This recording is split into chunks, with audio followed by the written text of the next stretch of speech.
Okay, the court is on the record in State of Ohio versus Melissa A. Marchetti, case number 26 TRC 41. Ms. Marchetti is present, a little late, but she is present today for her initial appearance hearing. All right, pause right here. This is an initial appearance, not a trial. No evidence yet, no guilt decided. But notice this, she's here without an attorney. That alone can shape how the next few weeks of this case unfold. Question for you, would you ever walk into an OVI case without legal backup? Involving a traffic citation issued on January 18th, 2026. She is without counsel. Ms. Marchetti, have you received a copy of that traffic citation that was issued? I just received it in the mail. Okay. Yes, yesterday. Okay. So I'm going to read you your rights, so please pay attention to the rights I'm about to read to you. You do have a right to be informed of and understand the nature and the elements of the charges filed against you. You also have a right to know the potential penalties that could be imposed. So there are 3 charges that have been filed against you. The first 2 charges are essentially the same charge. And the first 2 charges are operating a vehicle under the influence of alcohol, drugs of abuse, and/or a combination thereof. Now, each of those charges are first-degree misdemeanors. And the reason you have 2 charges filed against you is because they're charged under different code sections of the Ohio Revised Code. So the first charge of OVI falls under what we call the A1A section of 451119 of the Ohio Revised Code. And that alleges that you just generally were under the influence. There's no specifics regarding it. It just says you're generally under the influence. And then the second charge is based on the alleged breath result of blood alcohol in your system, which is it's alleged to be a 0.16, and the legal limit is 0.08. So it's alleged you were over. This is a big moment. A 0.16 BAC isn't just over the limit, it's double the legal threshold. That's why you're hearing 2 OVI charges filed under different Ohio code sections. Same incident, different legal paths. Prosecutors do this to keep their options wide open. The legal limit. So they carry the same consequences. So I'm just going to explain whether you're convicted or one or the other. And this is technically a first offense in 10 years. So here's the range of consequences you face if convicted of this offense, or either offense. First, you face a minimum 3 days in jail, or in lieu of the 3 days in jail, you do face, or you could serve a 72-hour driver intervention program. So that's your minimum. You could receive a maximum jail sentence of up to 6 months. Do you understand the range of consequences, or of incarceration? I do. Okay, the minimum fine is $565 up to a maximum fine of $1,075. Do you understand that? I do. The court could, it's not required of me, but I could order you to undergo an assessment and to follow any recommended course of treatment, whether it be substance abuse, mental health, or otherwise. Do you understand that?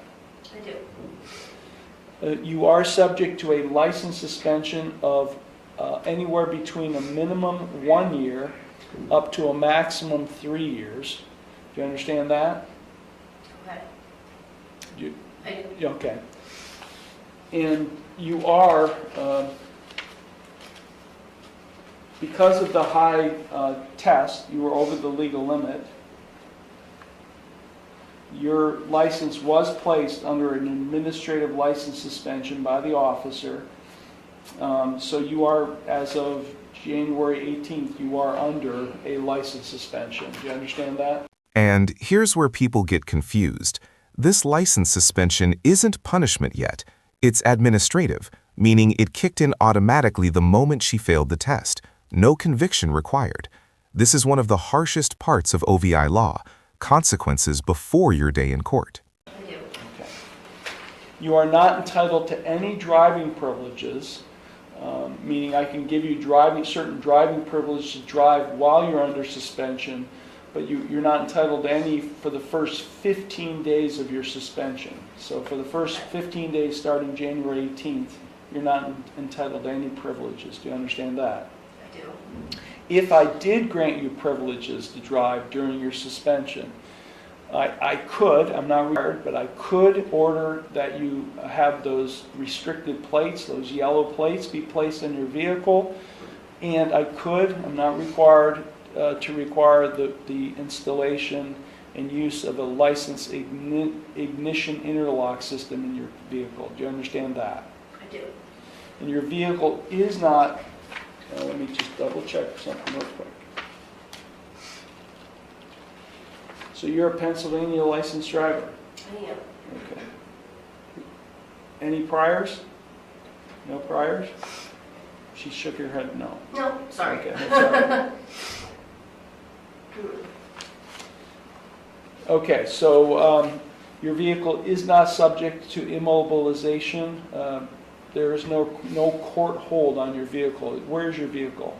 It's at Brown's Towing, Okay. waiting for my insurance to make the assessment, I Okay, I assume. do, there was an accident, that's right, okay. So it's not subject to any court hold. Okay. I don't know if anybody has told you that you're not allowed to get your vehicle out, but if they do, it's not subject to any court hold. And if somebody tells you otherwise, then we'll have to issue an order releasing the vehicle on a vehicle that's not subject to court hold. Okay, so I see you're a Pennsylvania licensed driver. So in Ohio, we have a point system.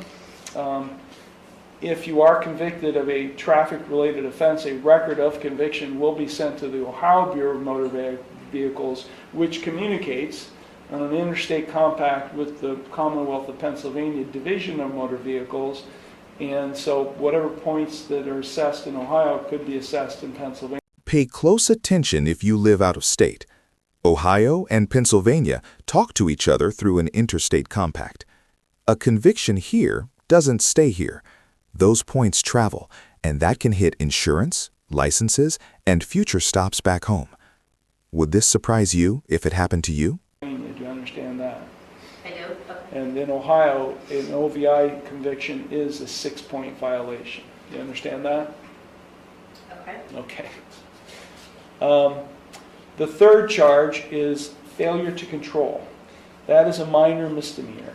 It is punishable by a maximum $150 fine and court costs. Do you understand that? I do. Yes. Okay. OVI convictions have other consequences. If you're convicted of OVI in this case, and then you're charged with OVI at any time in the future, that future charge of OVI could be enhanced in severity because of this OVI conviction. Do you understand that? Yes.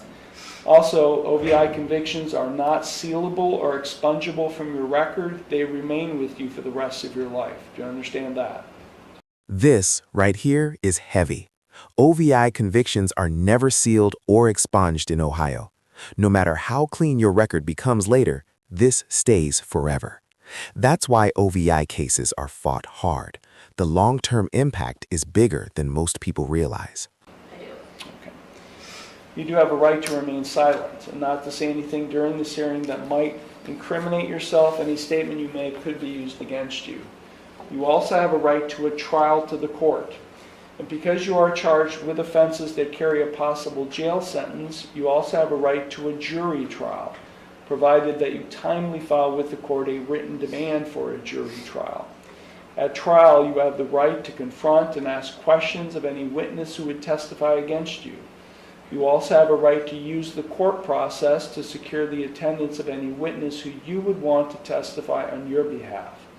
At trial, you have the right to be proven guilty beyond a reasonable doubt and a right not to testify. You also have a right to have an attorney represent you in your case.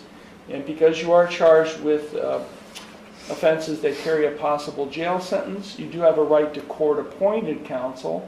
and to have a lawyer assigned to represent you, but only if you cannot afford one. If you do qualify for court-appointed counsel, there is a $25 application fee and a $50 cost reimbursement assessment that apply. You also have a right to a continuance of this initial appearance hearing in order to retain the services of your own attorney or to consult with your own lawyer. If you are convicted of any of these charges or any related offense, you have a right to appeal the conviction or sentence. That must be done within 30 days of the conviction, and you would be entitled to a court-appointed attorney in the Court of Appeals if you receive a jail sentence and cannot afford a lawyer. Now, if you plead not guilty today to any of these charges, I will set your case for further proceedings after today, and I will set a bond. A bond is set by the court to ensure your appearance at all future proceedings, and today you have the right to a reasonable bond. If you are not a citizen of the United States, you're hereby advised that conviction of the offense to which you could be pleading guilty or no contest may have the consequences of deportation, exclusion from admission to the United States, or denial of naturalization pursuant to the laws of the United States. And Ms. Marchetti, you have 3 plea options available to you with respect to each of these charges. You can either plead guilty, not guilty, or no contest. If you plead guilty, that is a complete admission by you to the offense charged. If you plead guilty, the court will find you guilty, and then I will impose sentence. The second option is you can plead not guilty. If you plead not guilty, that is a denial by you to the offense charged. And as I said earlier, if you plead not guilty, I'll set your case for further proceedings after today, and I will set a bond. The third option is you can plead no contest. If you plead no contest, that is not an admission of your guilt, but it is an admission by you of the truth of the facts alleged in the complaint filed against you. If you enter a plea of no contest, this court will find you guilty, and I will impose sentence without any evidence being presented against you. However, the plea of no contest cannot be used against you in any later civil or criminal proceedings. Ms. Marchetti, do you have any questions regarding the rights or the plea options I've just explained? I don't believe so. Okay. Okay, so we're going to start with the first charge. This is operating a vehicle under the influence. This is under what we call the A1A section of the revised code of 451119, and this is what it generally alleges that you were under the influence. How do you plead to that charge? Not guilty. Okay. And then the second charge of OVI, this is based on the breathalyzer result. How do you plead to that charge? Not guilty. And to the charge of failure to control, a minor misdemeanor, how do you plead?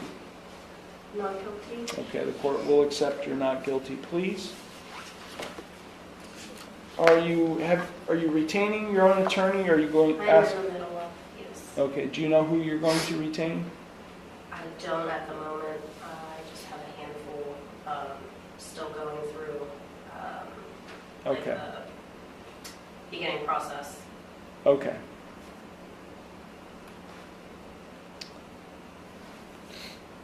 So the reason I ask is because if you have identified and retained an attorney, we contact their office to make Right. sure when we schedule the next hearing they're available. Gotcha. So one of my pet peeves Uh-huh. is when people tell me they're going to retain an attorney and then they come to court without one. Without one. Okay? Yes. So the next hearing we Well, I have... can call and whenever. No, the attorney, if you retain an attorney, They'll just contact the me. attorney knows what to do. They'll notify the court. But what I'm Okay. getting at is if you come to court at the next hearing and you don't have an attorney, you're probably going to experience... Did you catch that tone shift? Judges are patient until they're not. This is courtroom reality. Saying, "I'm getting a lawyer," creates an expectation. Miss the next court date without one, and that patience disappears fast. Lesson here? Courts take preparation very seriously. a little bit of my wrath. So make sure that Understood. Okay.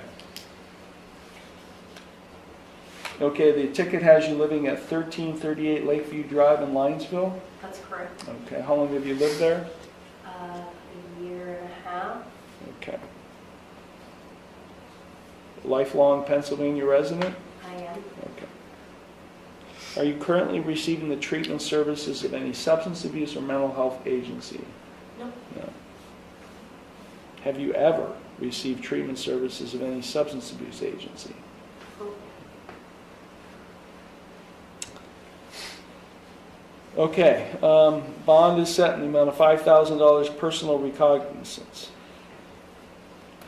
As conditions of your bond, I'm ordering you not to consume or possess alcohol or drugs. You are subject to random chemical testing by probation and law enforcement. Now, because you're a Pennsylvania resident, and I'm just telling you what I normally do in cases like this, as a condition of your bond, I order you to get an assessment for substance abuse,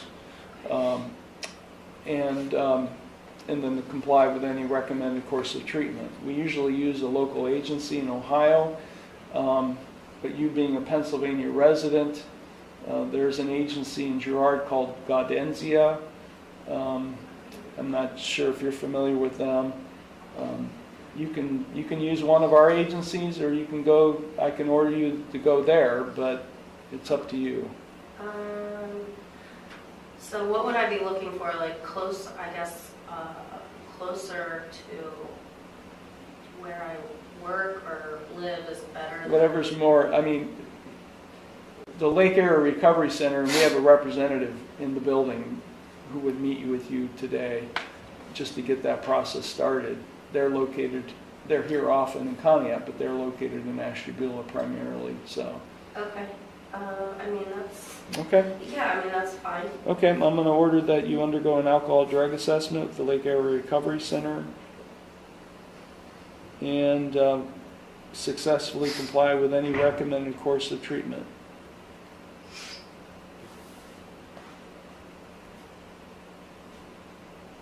We'll set this case for a pretrial conference in the relatively near future, and we'll be giving you a notice of that hearing at the clerk's window when you leave the courtroom.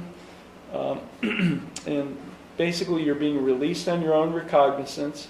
If you fail to come to any future hearings, if you fail to stay drug and alcohol free, if you fail to follow through with this assessment and any recommended course of treatment, I could revoke your bond.